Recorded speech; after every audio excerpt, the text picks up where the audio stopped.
வெள்ஏறு வலம்மையின் பலர்புகழ் திணிதோள். வெள்ஏறு என்றால் வெண்மையான எருது என்று சொல்லக்கூடிய காளை மாடு. அதை ஊர்தியாக மட்டும் இல்லாமல் தனது கொடியாகவும் வலது பக்கத்திலே உயர்த்தி பிடித்திருப்பவர்.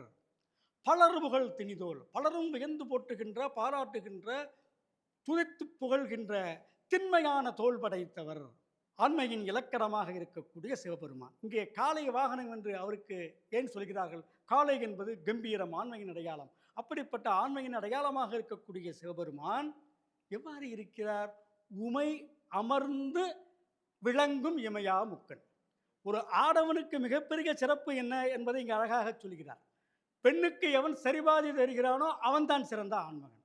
ஆகையால் உமை அமர்ந்து விளங்கும் இறைவனுடைய சிவபெருமானுடைய அந்த செரிபாதியாக இருக்கக்கூடியவள் யார்? உமை.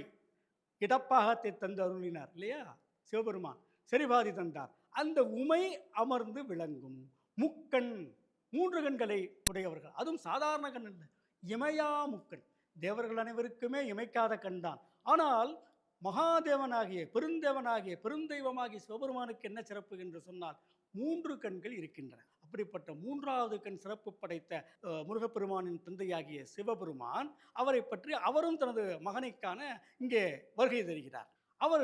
அவரை பற்றிய மற்றொரு சிறப்பு என்ன?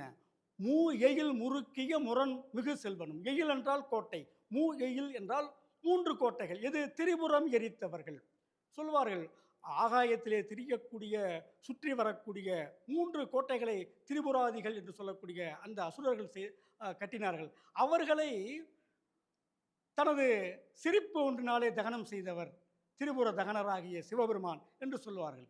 மூ எயில் முறுக்கிய முரண்மிகு செல்வன். முரண் என்றால் அந்த வீரம், முரட்டுத்தனம் மிகுந்த செல்வனாகிய சிவபெருமான்.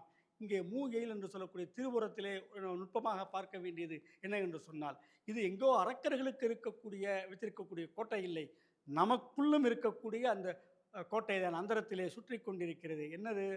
ஆணவம், கண்மம், மாயை ஆகிய மூன்று திரிபுரங்கள்.